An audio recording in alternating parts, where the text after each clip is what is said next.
Hello everyone, আজকের ব্লগটা একটু অন্যরকম। বৃহস্পতিবার রাতে কি করলাম তাই নিয়ে থাকছে আজকের ব্লগটা। আর সাথে থাকছে একটা মজাদার স্টোরি।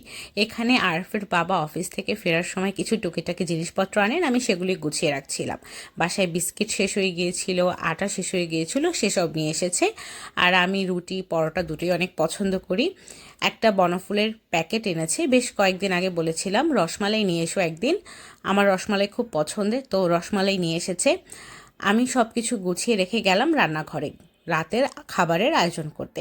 আজকে রাতের মেনুতে রুটি থাকছে আর সেই সাথে ভাজি। প্রথমেই আলু কেটে ভাজি বসিয়ে দিয়েছি। আমি তাড়াহুড়োয় আলু এভাবে কাটি, কার কাছে কেমন লাগে জানি না, আমার কাছে ঝটপট হয়ে যায়। আর রুটির সাথে খাওয়ার জন্য ভাজি করলে সেই ভাজিতে আমি সামান্য পাঁচফোড়ন দিই, এতে যে স্মেলটা আসে এবং টেস্টটা একটু চেঞ্জ হয়, আমার কাছে ভালো লাগে। ভাজি হতে থাকুক, রুটিটা বানিয়ে ফেলি। একটা মজার স্টোরি বলি। রুটি বানানো ছিল দুনিয়ার সবচেয়ে কঠিন কাজ আমার জন্য। আমি কোনোভাবে আটা মাখতে কিংবা রুটি বেলতে পারতাম না। আম্মু অনেকবার চেষ্টা করে ব্যর্থ হয়ে হাল ছেড়ে দিয়েছিলেন। আমি রুটি বানানো শিখলাম বেশ কিছুদিন হলো। সত্যি কথা বলতে কি, রুটি বানানো শিখতেই হবে এমন কোনো আগ্রহ আমার ছিল না। বিয়ের আগেও ব্যাচেলর থাকতে ফ্রোজেন কিনে নিতাম, বিয়ের পরেও বেশ কিছুদিন ফ্রোজেন কিনেছি। এরপর যখন থেকে বুয়া বাসায় কাজ করা শুরু করলো তখন তারাই বানিয়ে দিত।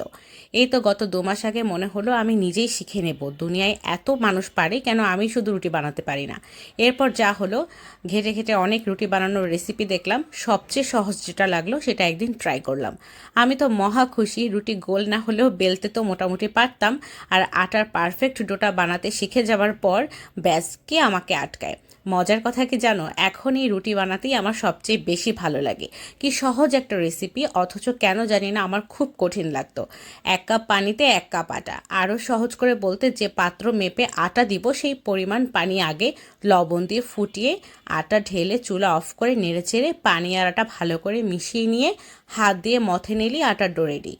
আমার ছেলে খুব বিরক্ত করছিল, তাই আমি বেশ ভালো করে মথে নিতে পারিনি। এখানে যেগুলো ভাজতে নিলাম, কিছু হালকা সেকে ফ্রিজে তুলে রাখলাম, বাকিগুলো ভেজে 2টা ডিম ভেজে নিলাম। প্লেটে আলু ভাজি আর ডিম ভাজি তুলে আরফের বাবাকে খেতে দিলাম। আরফকে এখন খাওয়াবো। ওর বাবাকে খেতে দেখলে ও খেতে চায়, আর এই সুযোগটা আমি কাজে লাগাই, আমি তখনই ওকে খাওয়াতে নিই। বাবা ছেলেকে খাওয়ানো শেষ করে এখন নিজে খেতে বসলাম। খাওয়ার শেষে ডেজার্ট হিসেবে একটু রসমালাই খেলাম। আর এখানেই শেষ করছি আজকের নাইট ব্লগ। আল্লাহ হাফিজ।